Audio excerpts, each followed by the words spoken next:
تا حالا شده حس کنی یه آدم با اعتماد به نفس‌تر و موفق‌تر درونت وجود داره؟ کاملا درست حس کردی. هر کدوم از ما یک قهرمان درون داریم که منتظر آزاد بشه. این قهرمان درون پر از استعداده.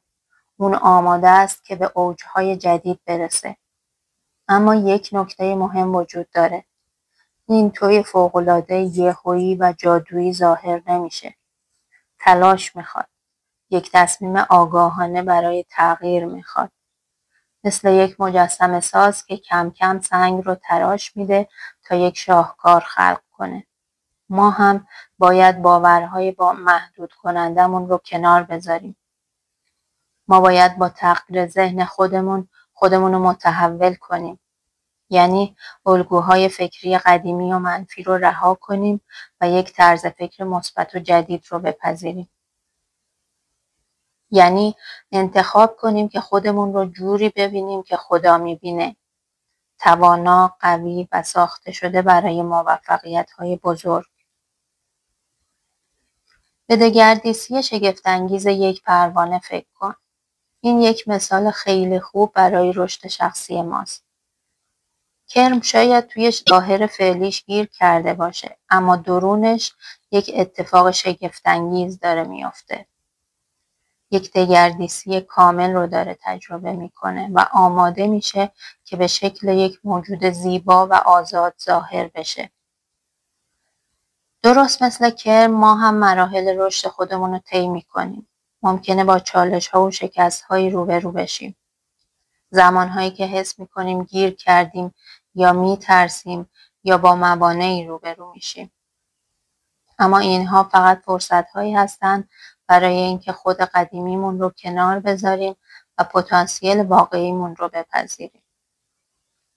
توی همین لحظات سخته که قدرت و انعطاف پذیری خودمون رو کشف میکنیم. افکار منفی مثل علف‌های هرز توی یک باغچه هستن. اگه بذاریم بی‌رویه رشد کنن، گل‌های زیبای استعدادمون رو خفه میکنن. شک، ترس و ناامنی میتونن مانع بشن که بهترین نسخه از خودمون بشیم. اما یه خبر خوب، ما قدرت انتخاب افکارمون رو داریم.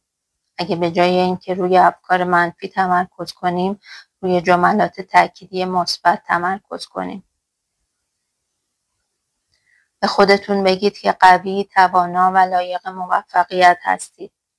خودتون رو با آدم‌های مثبت محاصره کنید. آدم‌هایی که بهتون انگیزه و انرژی مثبت میدن. یادتون باشه شما کنترل افکارتون رو دارید و افکارتون واقعیت شما رو میسازن. تغییر شما یک رونده، نه یک مقصد. توی این مسیر پستی و بلندی ها و پیچ و خم هایی وجود داره. اما ناامید نباید بشید. از این سفر لذت ببرید و هر قدم رو به جلو رو جشن بگیرید. کرم و یادتون باشه. یک شب پروانه نشد. یک فرایند رشد و تغییر رو طی کرد. برای شما هم همینه. چالش ها رو بپذیرید، از اشتباهاتتون درس بگیرید و هیچ وقت از رویاهاتون دست نکشید. شما قدرت تغییر زندگیتون رو درون خودتون دارید. پس بالهاتون رو باز کنید و پرواز کنید. دنیا منتظر ببینه چه آدم فوق‌العاده‌ای درون شما هست که دنیای دور و برش رو میتونه تغییر